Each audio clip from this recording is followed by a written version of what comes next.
Bienvenidos a AgroR, un podcast sobre agricultura regenerativa y el cultivo del algarrobo.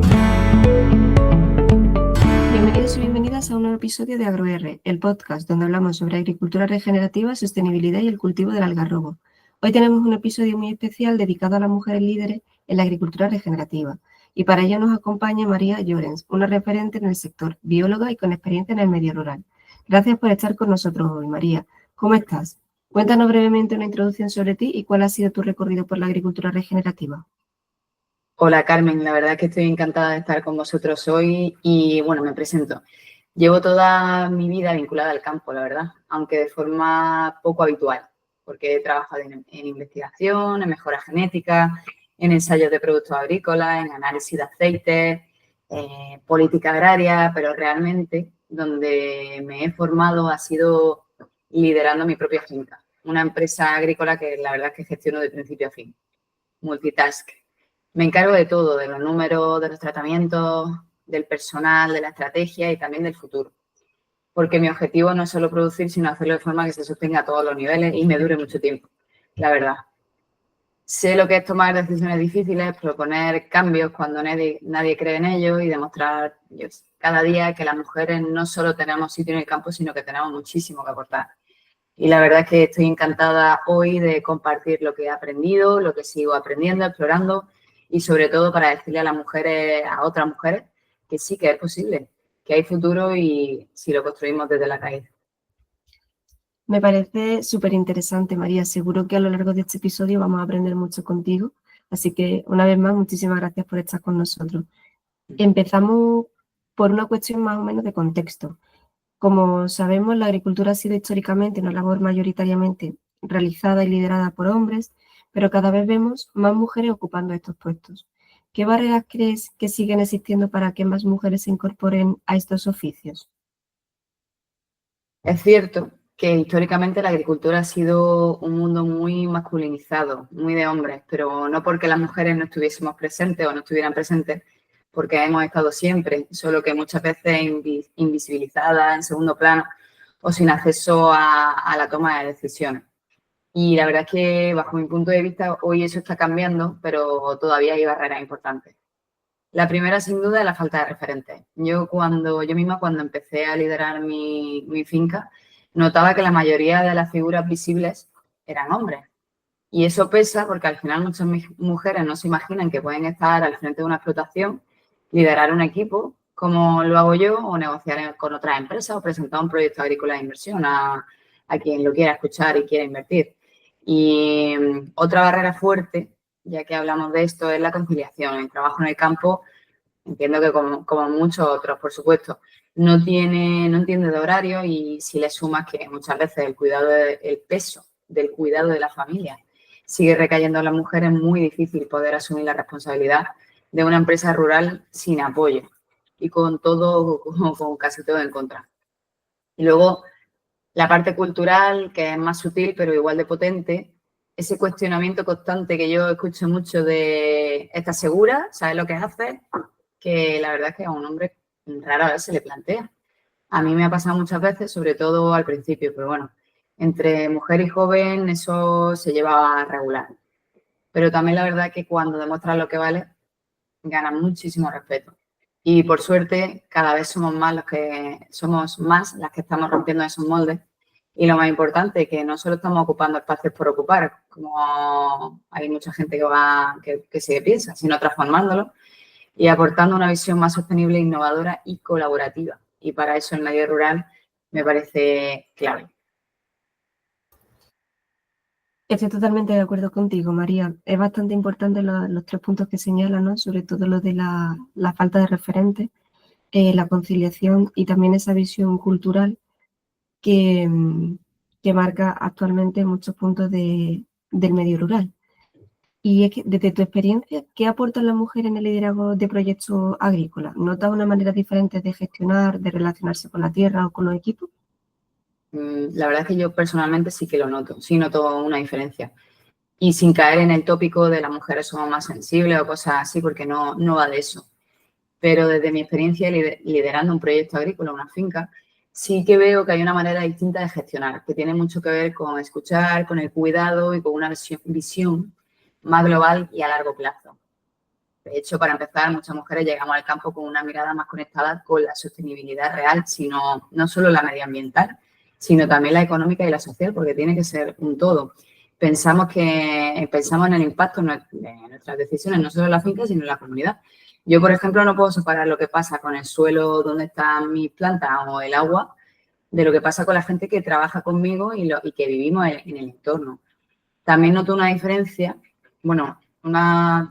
en la gestión de equipo. Yo intento que todo el mundo se sienta parte, haya comunicación horizontal, confianza y sobre todo claridad. En el campo, donde todo puede cambiar en un momento por una tormenta, por un fallo técnico complicado que pasa casi a diario, tener un equipo cohesionado y motivado es tan importante como tener el tractor tope de gama último grito. Y luego está la relación con la tierra. Muchas mujeres tenemos una conexión muy intuitiva con ella, pero también muy técnica, porque nos hemos formado muchísimo, quizá motivado por esa necesidad histórica y obviamente equivocada de tener que hacer más para llegar al mismo punto que cualquier colega. Es decir, no somos, bajo mi punto de vista, la chica que ayuda o vamos encaminadas a dejar de serlo o dejar de parecerlo. Somos profesionales que analizamos, planificamos, que tomamos decisiones basadas en datos, pero sin perder de vista que estamos trabajando con algo vivo. Y al final lo que aportamos no es una mirada femenina de la que hablaba al principio, sino una mirada completa, que integra muchas dimensiones. Y eso en un sector que necesita reinventarse urgentemente es fundamental. Es muy inspirador lo que dice María y sobre todo el cómo un equipo debe estar motivado y también la importancia de integrar lo técnico con lo humano, ¿no? Si bien entrando en la parte más técnica, ¿qué parte de la agricultura regenerativa has aplicado actualmente a tus cultivos? ¿Podrías contarnos algún ejemplo concreto?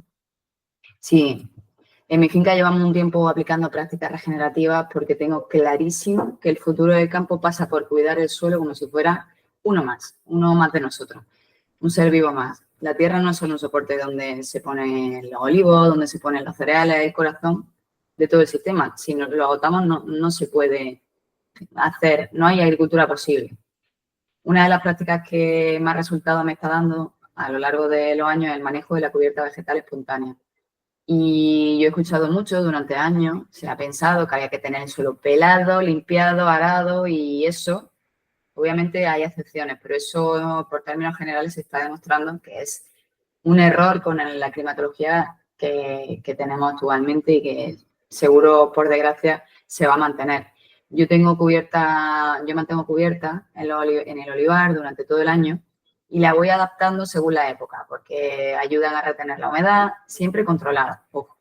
Mejorar la estructura del suelo y a mí, con las lluvias torrenciales de los últimos meses, a mí me ha frenado muchísimo la erosión, que es uno de los grandes problemas en las zonas rurales y históricamente arada hasta no dejar ni una plantita. Y otra técnica que estoy trabajando es la reducción del laboreo. En lugar de arar cada año, opto por un laboreo mínimo y puntual cuando es necesario.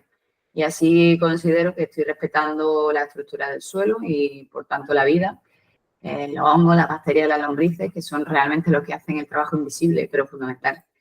Y cada vez estamos probando biofertilizantes un poquito mejores, con más técnica y menos químicos, compost propios, por ejemplo, aprovechando los restos de poda. Nosotros, obviamente, ya no se pueden y hace muchos años, cuando se podía, no lo hacíamos, que era quemar los restos vegetales. Ahora lo incorporamos a la tierra, el estiércol de los animales, tanto de los que pastan como caballos, cabras, lo que sea. Y así no solo ahorras costes, sino que cierra el ciclo dentro de la propia finca. Y eso da una independencia brutal frente a la subida de precios o a los productos de fuera, porque puedes en un momento dado omitir algún tratamiento porque ya lo estabas aplicando desde mucho tiempo atrás. Porque sí que es verdad que todo lo bio, microorganismos, todo compost, tal, es mucho más lento. Los efectos se ven más lentos, pero bueno.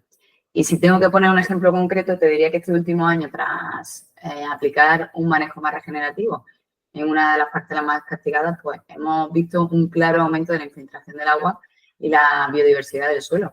Y la verdad es que en zonas con como la mía, con lluvias cada vez más impredecibles y escasas, es oro.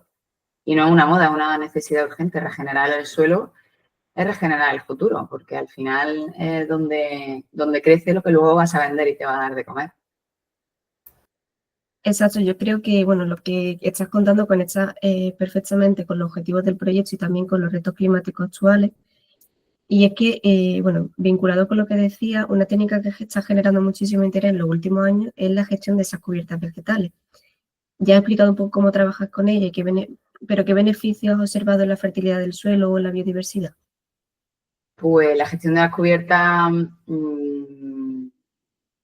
yo creo que funciona de verdad. Y para mí ha sido un antes y un después en la manera de entender el cultivo.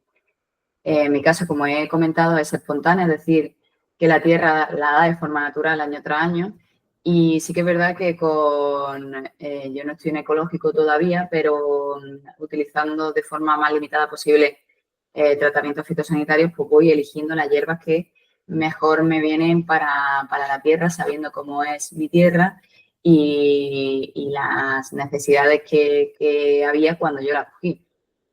Y el manejo depende pues, del momento del año. A veces se pica, otra con el tractor porque tengas que entrar a cualquier cosa ya se está manteniendo, se está reduciendo y otras se deja secar.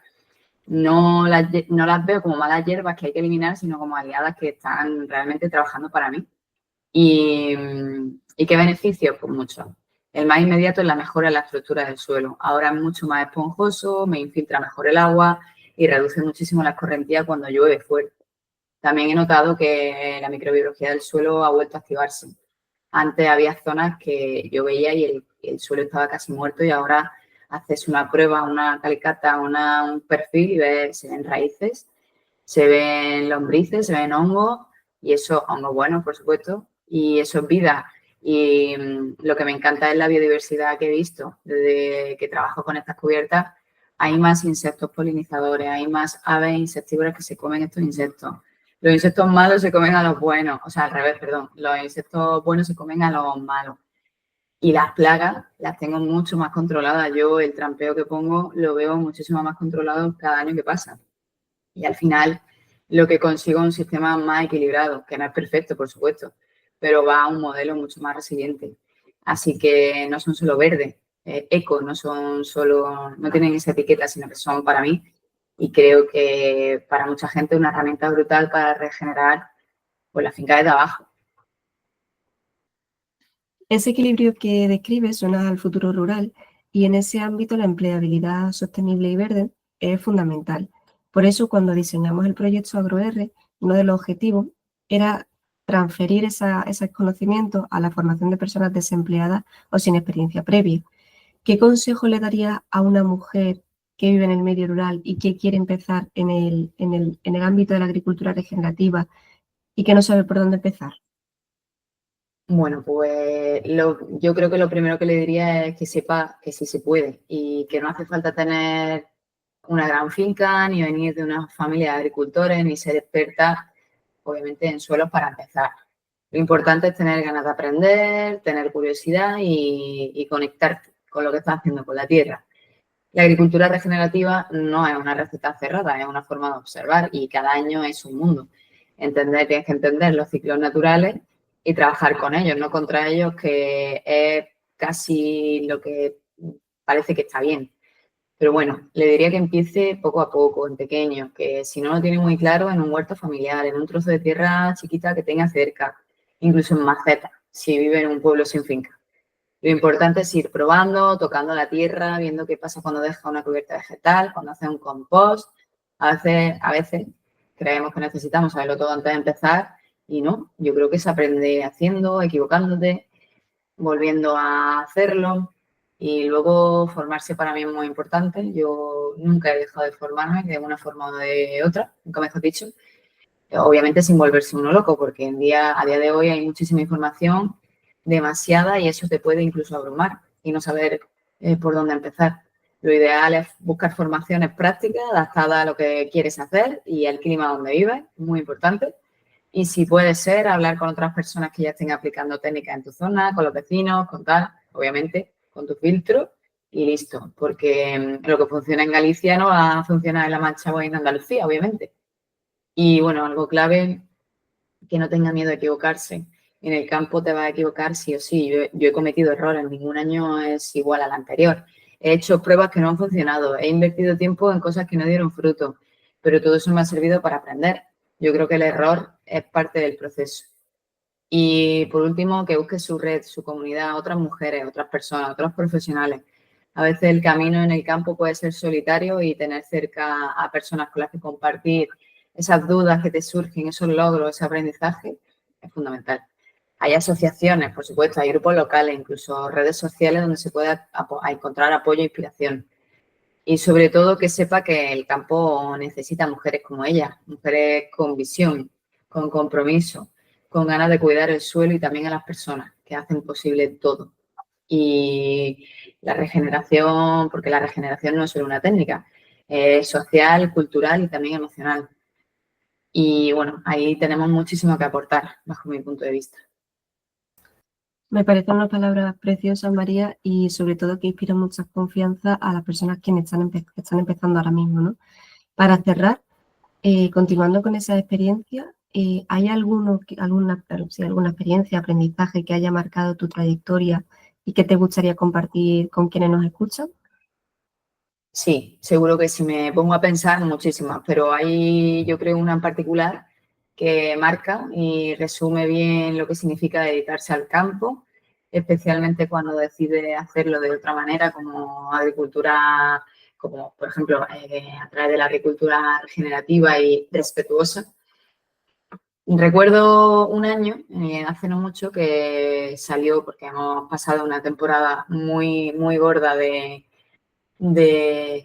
sequía y bueno, salió todo mal. La sequía era brutal, la plaga que no veías venir porque todo estaba supuestamente controlado, problemas con el equipo humano y encima las dudas externas de ¿y por qué no lo haces como siempre se ha hecho? ¿Eso de regenerativo qué es? ¿Eso de sostenible qué es? ¿Eso de te vas a arruinar con tantas pruebas? Y la verdad es que en ese momento llega un momento que te lo crees y dices, bueno, a lo mismo me estoy equivocando o es que esto no vale o no valgo yo. Pero bueno, justo en esa etapa me di cuenta de algo clave, obviamente con el tiempo. La tierra responde cuando la tratas bien, pero lo hace a su ritmo. Hay que tener paciencia, constancia, una visión un poquito más a largo plazo. Mi padre decía que al campo no se le engaña. Ese mismo invierno, por ejemplo, después de ese verano cruel, al hacer un perfil del suelo en una de las parcelas que estaban muy castigadas, los árboles empezaron casi a secarse, muy extremos. Pues vi cómo estaban mejorando las raíces con todo lo que yo había hecho ya en momentos delicados, porque donde había vida no había raíces, no había nada. De repente empezaron a surgir la vida. Y ahí entendí que aunque el camino es duro, yo creo que vale la pena. Y bueno, ese aprendizaje me lo llevo dentro, que esto no es un sprint, es una carrera de fondo. Regenerar una finca, una empresa o incluso una misma lleva tiempo. Pero también me ha enseñado a confiar en mí, en mi formación, en mi intuición y a rodearme de personas que creen lo mismo y que al final se convencen de que cuando ven que tú vas consiguiendo cositas, que eso a lo mejor no es tan rompedor y que funciona. Así que si alguien nos está escuchando y se siente perdido o con miedo, le diría que no hace falta tenerlo todo claro para empezar, ni mucho menos. Solo dar el primer paso y después del primero viene el segundo, aunque a veces cueste. Y el campo, si lo trabajas con respeto, el campo te respeta a ti y os transformáis juntos. La verdad es que te podría decir eso. Me encanta, María. Muchísimas gracias por compartir algo tan personal. Es bastante inspirador. Ha sido un verdadero placer tenerte hoy en este episodio de AgroR. Gracias por compartir tu experiencia y tu compromiso con la sostenibilidad desde una perspectiva femenina y transformadora. Y a quienes nos escucháis, recordar que podéis encontrar más recursos y herramientas en nuestra web de AgroR. Gracias a nuestro curso cofinanciado por la Unión Europea, en el cual estamos llevando a cabo 3 entidades, Rural Bridge, Balan Portugal y Social Enterprise. Así que una vez más, gracias por acompañarnos hoy y hasta el próximo episodio. Gracias a vosotros. Hasta luego. Adiós.